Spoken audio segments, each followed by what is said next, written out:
সামনে আমরা কেবল খবর নিলাম যে আমরা কুমিল্লা হয়ে আর কি ফেনী হয়ে ঢুকবো আর কি। ওইখান থেকে একটা ফেরি আছে, ওই ফেরিটা পার হবো। তো এখানে কি রাস্তা কি ভাঙা, কিছু অংশ রাস্তা বেশ খানিক রাস্তা ভাঙা, তাই বললো। আর বললো যে বড় গাড়ির চাপ না, কিন্তু ছোটো নসিমন ভ্যান ট্যান এগুলির প্রচণ্ড চাপ। তাই আসলে আমাদের জন্য, বাইকারদের জন্য এইগুলি হলো সব থেকে বড় সমস্যা। কারণ ওই নসিমন ভ্যান আসলে এরা তো কোনো সিগন্যাল বোঝে না, ধমধম করে এদিক ওদিক থেকে ঢুকিয়ে দেয়। খুবই দুঃখজনক। কেবল একটা কুকুর অ্যাক্সিডেন্ট হলো একদম আমার সামনে, একটা মাইক্রোর সাথে, মানে খুব খারাপ লাগলো। কুকুর তো আসলে অবুঝ প্রাণী, এরা তো বোঝে না। যদি বুঝতো যে এখানে আমার ক্ষতি হবে তাহলে যাইতো না।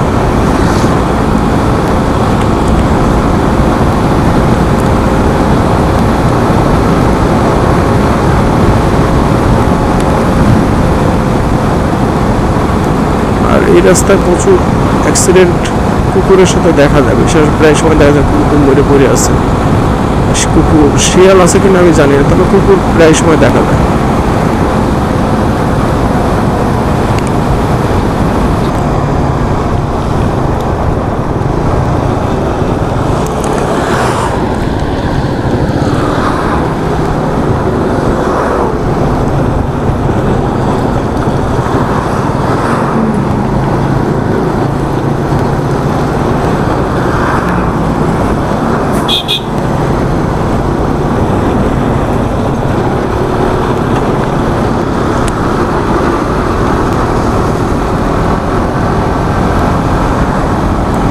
বলছি না দেখে আমি ওভারটেক করবো না।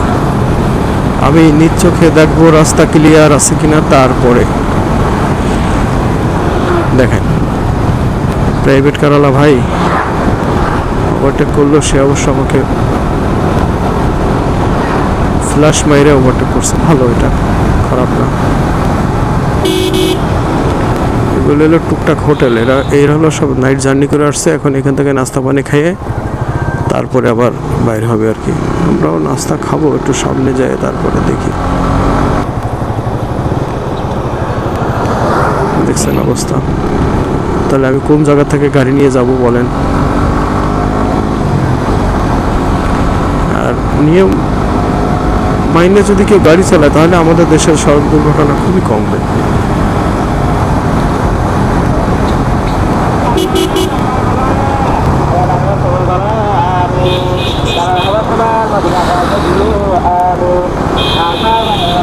মাদ্রাসার জন্য মনে হয়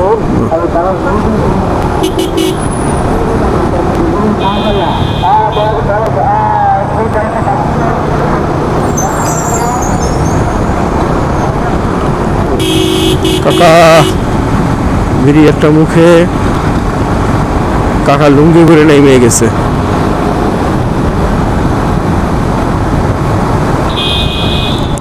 একটা 4B যাচ্ছে, এই 4B আমি খুব ভয় পাই।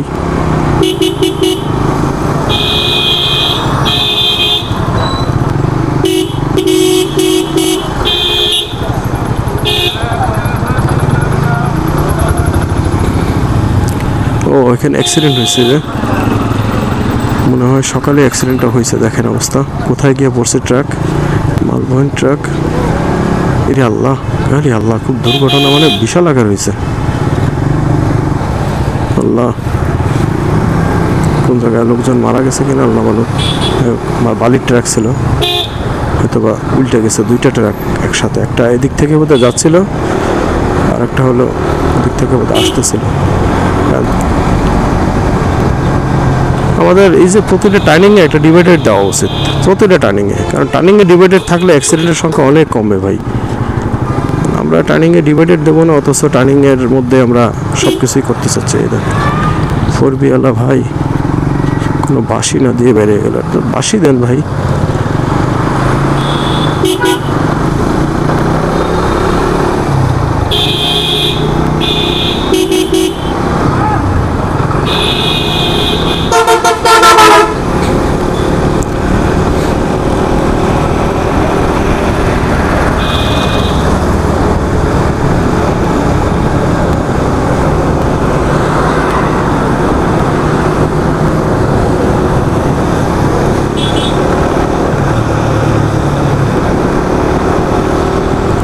গাড়ি আছে প্রচুর, ওভারটেক করা যাবে না।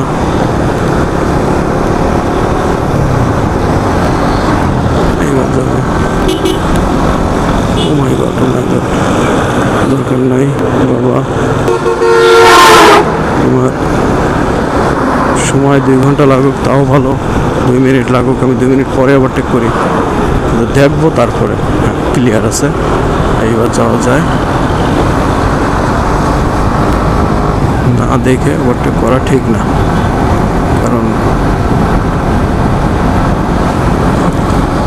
এই সাইডতে যখন কর্নারে এই কর্নার থেকে যখন কোনো গাড়ি যাবে তখন তো এও তো ইয়া করতে পারবে না, দেখতে পারবে না যে না ওই সাইডে কী আছে না আছে।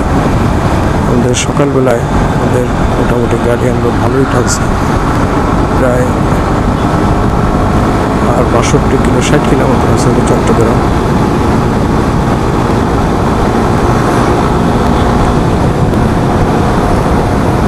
পঁয়ষট্টি কিলোমিটার,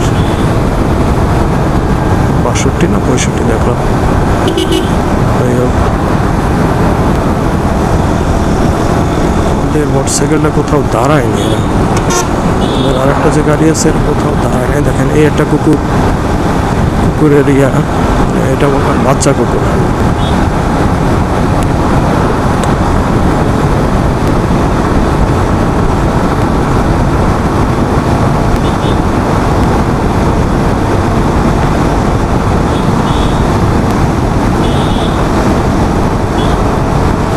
তবে এই 4 হুইল আলাবিটা একদম খারাপ না, গাড়ি চালাচ্ছে ধীরে সুস্থে, কিন্তু গাড়ি চালায় একটু রাফ। আমি 82-তে যাচ্ছি, এও 80, এরকম 80-82-তেই যাচ্ছে, একটা আহামরিক জোরে গাড়ি চালাচ্ছে না।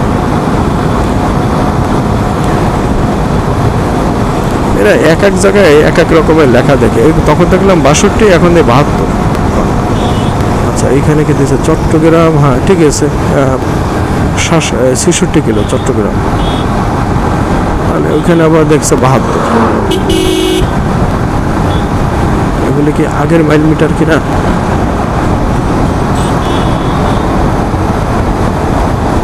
ওদের এক জায়গায় একটু দাঁড়াইতে হবে, দাঁড়ায় হালকা পাতলা কিছু খাওয়া দাওয়া করে তারপরে পেটের মধ্যে ব্যথা করতেছে গ্যাসে।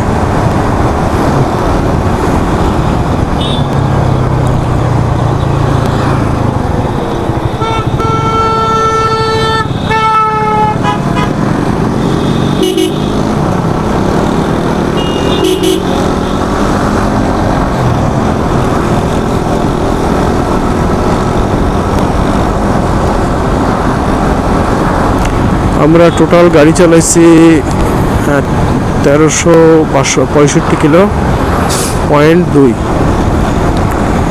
আর মোটামুটি 2000 কিলো হবে বোধহয়, 2000 কিলো হবে অ্যাভারেজে, প্লাস হইতে পারে কম হতে পারে, অ্যাভারেজে 2000 কিলো হবে।